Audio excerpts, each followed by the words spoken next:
Hello, welcome everyone to another episode of the Virtual Ninja Show. My name is Heike, and today I have Anton with me. Anton, please introduce yourself. Hey everyone, hi Heike, thank you for inviting me. I'm Anton, I'm product manager in our Microsoft Identity and Network Access Engineering team, and I look after, amongst other things, the newly introduced feature Microsoft Entra Agent ID. Yeah, and that's our topic today. So before we actually get into the details, can we just clarify for everyone, license-wise, they need Entra P2, P1, what is required here? Hey Heike, jump right from the start, you jump into the pricing. No, I love the licensing questions because no engineer can answer licensing question anyway. But here is a deal. Entra Agent ID, the basic functionality to give identities to AI agents, is free and will be free. Okay, perfect. Because we often get the question, so I want to basically take it away from the start. So it is for free, which is awesome. And what exactly is it? What does it do? Great, good question. I really love starting with what is it, what it does, and maybe even why we have this thing. But in order to answer what it is and what it does, let's take a step back and first answer the question, what is the AI agent after all? Right? Because the word agent is overloaded. We have Azure Monitor agent, we have highly access connector agent, and agent is used across the industry for so many things. And now AI agent, hey, what is this? So AI agent, defined in the industry terms, is an entity, a digital entity that has perception of its environment. It can autonomously perform tasks to achieve goals. And over the time, it can even learn and adapt to the environment, learning from the data and using machine learning algorithms to even improve its performance. So in this session, we'll be talking about these type of agents, the AI or artificial intelligence agents. I mean, you are on the engineering team, so I guess there was a challenge that our customers are facing that then made the team develop the agent. So what is the challenge in this specific case? I know there's multiple challenges, but in this specific case that actually make your team say, hey, let's build this agent. So let's discuss even further back in time. So the industry started working on artificial intelligence and defining actually rules for human computer communications in the early days of human computer communications, then moving to human AI interactions framework to come to the responsible AI rules and responsible AI patterns. And the responsible AI rules and patterns is not just a Microsoft thing. It's professors from Harvard have defined the responsible AI rules and patterns. And a couple of these five pillars, responsible AI, indicate that there is the principle of accountability. So a machine shall not be accountable for its actions. So first thing is a human should be accountable for the actions of the machine, even if the machine is doing things autonomously. At the end of the day, there is a human or organization behind this action. The second thing is transparency, and transparency is super important. The principle of transparency means where humans interact with AI systems, first, they need to be aware that they're interacting with AI systems, and second, be aware about the capabilities of these AI systems. Even if we take just these two principles of responsible AI, and we try to apply them with the current state of identity access management systems, we will see that we lack capabilities in the existing systems to inform the humans that are interacting with an AI.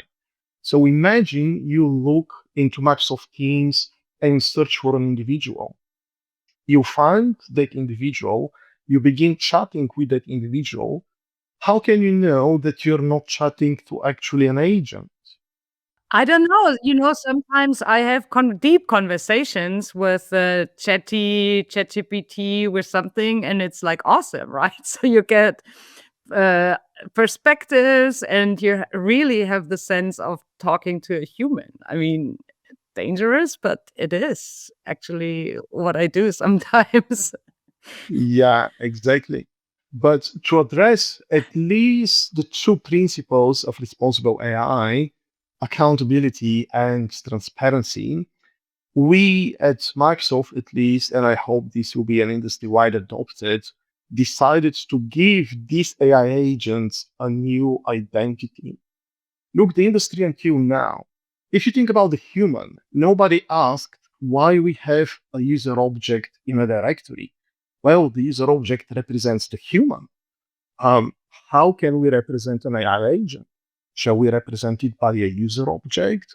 Shall we represent it by an application or a workload or a device?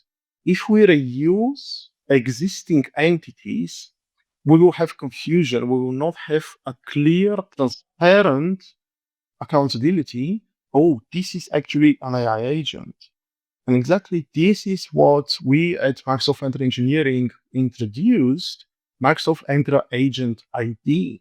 It is a new type of identity for this new type of entities. And it means that agents will use that entity, or the entity can be assigned to agents, or how does that work? Exactly. And you see, here it's my personal challenge and our customers' challenge, everybody's challenge to twist our heads around. We have a digital entity that needs a digital identity.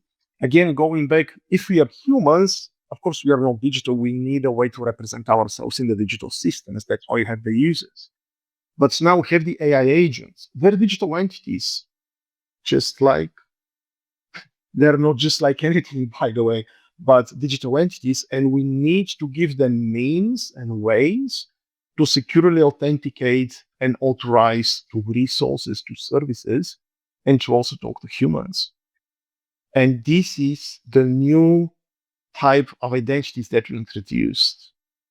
So now, Anton, I think I finally got it, because I asked, what's the agent doing? It's not an agent, it's an entity that, let's say, runs the agent, that helps customers have a certain entity that then help me out. Is it, you need the permissions, right? So you need to specify what is that agent ID allowed to access, and yes, who can use it, and all of this. I mean, it sounds like a great idea, and I'm sure it is, but there's also something to manage behind it. Exactly, Heike. And that's the point. Let me show you just one slide when I'll try to show you the differences between the different identities that we today have in Microsoft Entra. Here, Heike, again, in Microsoft Entra, we have processes and tools and protections for the users, our human employees. We have cell controls for the lifecycle management and granting access, revoking access, verifying access for applications. We also have the devices in Microsoft Entra as digital identities for the devices to make sure that the zero trust enforcement policy engine works for the users on their devices. And in order now to allow the AI agents secure, governed, and protected access to resources, just like for humans in our organizations, we have this new type of identity, the agent identity. Now, AI agents are different. They can do a lot of things, different things, but we're bringing an identity that can be assigned to an AI agent so that the administrators have full control what this agent has access to. Who users can access this agent? Is there some risk associated with the agent? Shall we cuts off its access to resources and data, basically enable all the zero trust controls and lifecycle management controls that we have for human employees, for AI agents. Okay, so it means we have a new identity entity for agents, which means customers can create multiple agent entities for different agents that they're running in their organizations, because these agents have different needs, like access to specific data and resources and apps and whatever. In Because it is a new entity, I don't know, I have so many thoughts, Anton. So, do they need to update systems that they suddenly know this entity, right? I mean, it's a new object. Like, how do your customers react to this new entity? I have so many questions. Exactly, Heike. That's the point. And yes, this is a new type of identity, and it requires updating the systems, the AI agents that today do not utilize Entra Agent ID, to start utilizing Entra Agent ID. And it will be a process. It will take some time, but the goal is that we as an industry have a designated type of digital identity for the AI agent. But you also need to update your identity directories, like, AD on-prem, AD in the cloud is probably updated, as this is a software as a service, but other systems to also synchronize and understand this new entity. Do we have documentation on how we would ask our customers to approach this? Yes and no. So it is a journey, just like the whole agentic AI era is still a journey. Businesses are still defining where generative AI can help business and improve business processes to bring real value. We'll be expanding the functionalities that we introduced in Entra Agent ID. But today, for example, already some of our own Microsoft developed agents are using Entra Agent ID. Probably you have heard, or probably our customers have heard of the Security Copilot conditional access optimization agent. This is a specialized AI agent that can help security administrators to optimize and improve their conditional access policies over time. Now, this AI agent requires access to your conditional access policies, obviously, and it interacts with the administrators of your organizations, but it does it in an autonomous way. The administrator configures the AI agent, the administrator assigns an agent identity to this agent, and asks the agent, hey, optimize my conditional access policies, generate me a report. What I like, Anton, is because usually you have, not everyone, but many times you are an administrator, you have access to many things. And for this agent ID, you really go and do this more granular, right? So it's not, you're the admin, you could do anything in a conditional access. This agent only requires permissions for certain things, and you think that more through, rather than, hey, it's an identity, it's another admin here in the organization and can do whatever. Let me bring back and explain you another concept that is also important to understand by administrators, but also by AI agent developers when we talk about agent identity and AI agent. And for this, I will show another slide where I will try to go over some of the concepts. We talked about AI agents. What are AI agents? We talk about that we can give the AI agents a new type of identity to distinguish these new AI agents from our human users and from our applications. But when you talk about AI agents, and we also mentioned the conditional access optimization agent, there are also different types of AI agents. So you see, it is complex. Yes, in the beginning, it requires a lot of mind game and twisting your head around the concepts. But when we understand everything, it suddenly begins to make sense. So the most easy to understand and comprehend agent types, those are the interactive agent types. Well, while they need an identity and they need access to data, they mostly access the data with the user's access that it has. Think about the Microsoft Researcher Agent. This is an AI agent in Microsoft 365 Copilot. I can interact with the researcher agent. I can give it a task, and it will have access to all the data that I have access to, my own data and data that you have shared potentially with me or other people. And it will do its job reasoning over this data, which is when I talk to these agents, the researcher agent, it is my access to the data. It cannot go and reason over, for example, your personal house that you didn't share. Now, these are the interactive agents. The autonomous agent types, these are agents that act autonomously and have their own access to the data. While act on users' instructions, they will only have access to the data that their identity is being given access to. If you're familiar with Microsoft Teams Facilitator, I love this agent, by the way. It's a new AI agent by Microsoft Teams. And you can add facilitator agents to a Teams meeting. What it will do, it will have access to the meeting's chat, it will have access to the meeting's transcription. And everybody who is part of this meeting can ask questions, and this agent will only answer based on its access to the meeting content.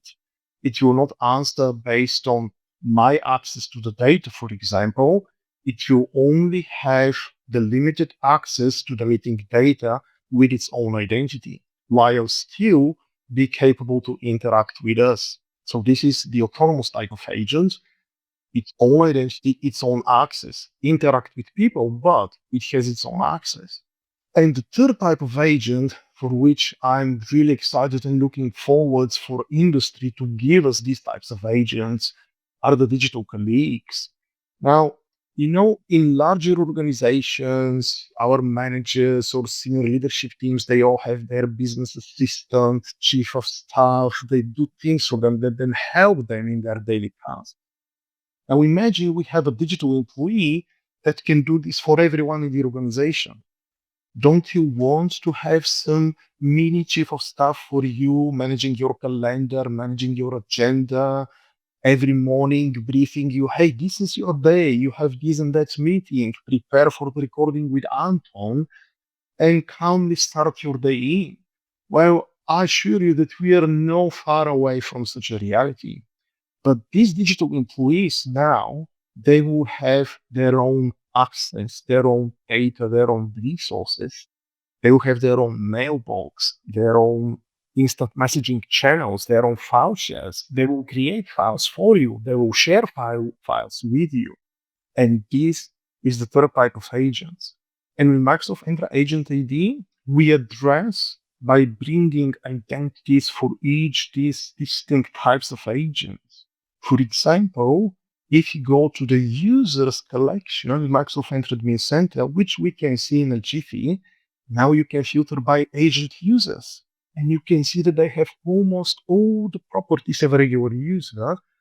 However, they're explicitly designated and marked as an agent user. So, but do I need an agent ID for my interactive agent, which is cloning me then? Or because it is in my context? Well, yes. Or do I only need to have agent IDs for the autonomous and the digital colleague because they're different? I don't know. Yeah, you see, we need an identities for all these three types of agents because it is an agentic AI application, an agentic AI workload. And when people interact with the agentic AI, We set the responsible AI principles transparency. How do you know? How can I inform you that you're interacting with artificial intelligence? If it doesn't have distinct identity, it will be hard for the application to represent it as a distinct identity. Good. So I think you wanted to show this kind of entities in the portal, right? So do we want to jump there? Yes, sure. Let's take a very quick glimpse on the Microsoft Entra Center and how we represent the agent identities there. Yes, and here, Heike, in the Microsoft Entra Center, under Entra ID, just like we have the users and devices and applications, we have this new section, Agent ID. And this new section opens us a nice dashboard. What is the situation about the agent identities in my Entra ID tenant? It's a nice overview. There are some recently created, active, unmanaged, with identities, with no identities. We will apparently have another set of sessions with you explaining all this into the details. But for the moment, let's just take the overview what this looks like. And when we come here to all agent identities, we can see these agent identities and their basic properties. So let's, for example, take a look into this one and see what are the properties of the identities. The identities can have assigned permissions. As we talked, we need to give them permissions. And just like with applications, permissions that the users interacting with these agents have access to the data. These are type of known like delegated permissions or permissions that we assign to the identity itself so that AI agents can access data on its own without the user interacting with it. Not only that, we can also assign a Microsoft Entra roles to these identities. As I mentioned, the conditional access optimization agent might need access to your conditional access policies. Makes sense to assign a role to give this agent access to your data. And something that is new and enforced for the agent identities is this owners and sponsors. Remember the responsible AI principle of accountability. We cannot make an AI agent accountable for its actions. We need to have a human behind the AI agent that will be responsible for what this agent is doing. So enforcing assignment of sponsors or owners allows our administrators to track down who will be the responsible should something happen with this agent. And of course, all the audit logs and signing logs are already updated to account for these new types of identities in your directory. So if you're an administrator or a security analyst, you can very quickly go into your signing logs or audit logs and have an easy objects to filter on to understand, is this an agentic sign-in? Was this a human interacting with the interactive agent? Was this an autonomous agent, or was this even an agent user? Now, when I talked about agent user, the last thing I wanted to show you here is the user section. As you said, the users, they now can also be an agent. And here in the filters, we can have this agent, say yes, and we will figure out what are the agent users in our organization. Look, it looks like a real user. It has a UPN, it has an email, it has group memberships, but it's clearly marked as an agent user. And it's also clearly marked to an agent identity because we have an AI agent that has an agent identity that needs a user object to represent the digital employee scenario. Anton, I have so many questions. So now you have an agent ID, but that agent ID also needs a user entity. Agent users are specific to the digital colleague scenario. Okay. And does that agent ID, do they have a password? Do they use MFA? Do they sign in at all? Another great question. I love you. But you see how many things we need to clear and explain. It's crazy, isn't it? Now, the thing that our amazing engineers and architects have done by designing the whole Microsoft Agent ID and bringing these new types of identities is securely managing the credentials for all those identities. So you as AI agent developer don't need to know the password of this agent user. You don't need to rotate it. No, because otherwise I could probably try to sign in and pretend to be an AI agent. Exactly, you can't. It is a protected, severely managed, very well managed and protected type of identity, special type of user for whom Microsoft is managing the credentials through the Agent ID platform. And you as developer, you get an SDK from us and you have a secure method to authenticate this agent user. But you cannot use username and password, and you cannot just authenticate this agent user. You cannot even reset the password for this user. Even if you're an administrator, you can't just say, hey, I will reset the password for this user and I will sign in. No, you cannot do this. Can I compare it to system accounts? Similar concept? Yes, you can compare it a little bit in terms of credentials management. Mhm. Yes, you Yeah. can compare it to system managed account. Yes. So I know I have still questions. I don't want to go into all of them right now. We will come back with a separate session here. But I see they can be managed.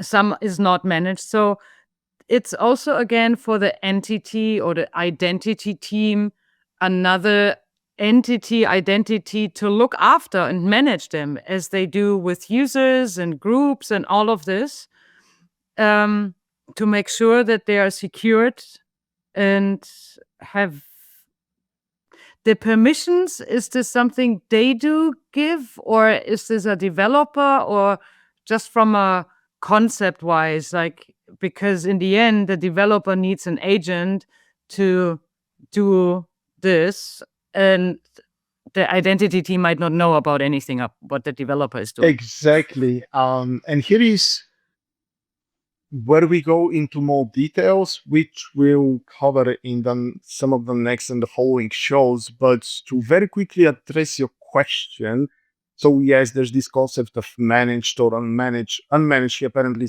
means there are no owners and sponsors, so administrator can quickly discover, hey, I don't have a sponsor for this AI agent, then I might want to block all of its access until I find who is responsible for it and before I give it for everyone to use. But when we also talk about access and developers needing access, remember when I told you in the beginning that our goal is to give administrators the same means and capabilities to control the full life cycle of AI agents and their identities, just like for employees. That means we have also extended our Microsoft Entra ID governance capabilities to account for these new type of identities. If you're familiar with the concept of access packages inside entitlement management, the access packages now do support these new identities. So if I'm a sponsor, and naturally when I'm a developer and build an AI agent, integrated with Microsoft Entra ID, I automatically become a sponsor of that agent. I can go to an access package that administrators has, of course, indicated we allow this for agent identities, and I can request the access of the access package for my AI agent of which I'm a sponsor. Right. But I mean, for now, to me, this sounds super well thought through, right? It's like, I'm curious to hear, Anton, because you work with customers. And I'm pretty sure, first of all, design partners, but then also you do a lot of presentations on this topic. What's the feedback so far? The feedback is overwhelming, and you will not believe it, but actually, we have already talked. I personally have talked to 2 customers who already implemented even the digital worker, and they were using regular user accounts. Of course, in order to implement some kind of transparency, they used a naming pattern, like all these users that are created for the digital worker scenario will be prefixed with a digital employee, DE, whatever. And when we introduce them the concept that, hey, here now you have a different dedicated identity type, you have a secure means to authenticate this identity type. You don't need to worry about the username and password. While you use the username and password in your current scenario, you need to think, where do you store this password? How do you rotate this password? Who has seen this password? Probably in a clear text email. Now, with a dedicated type of identity, you have secure authentication and governance processes for this digital employee. And yes, Faiki, as you said in the beginning, do we as the developers who build already systems need to migrate and to change our system for this new type of identities? Yes, we do need to change our systems, but we will change this to achieve better security posture, to achieve better access governance, to achieve our zero trust goals, and have a secure and managed at scale identity access management processes for our AI agents.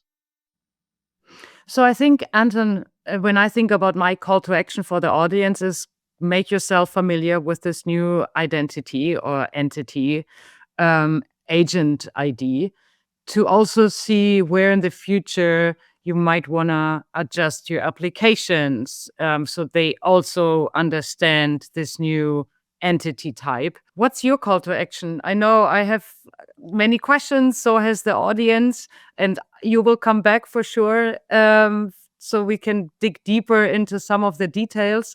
But what's your call to action for today? Well, my call for action is first, everyone, we live in interesting times, and it's really important for every one of us, at least in the cybersecurity industry, but not only, to understand what is an AI agent. The very basics. Once we know what is an AI agent, then thinking about the zero trust security controls that we can apply to these AI agents. And Microsoft Entra Agent ID will help you on your journey to zero trust for AI agents. So, Anton, thank you so much. You leave me with so many great things to consider for the next episode with you, because I'm very, very curious now about this, and want to learn more. For now, thank you so much for explaining all the details, and thanks everyone for watching. And I hope I see everyone soon again. Bye.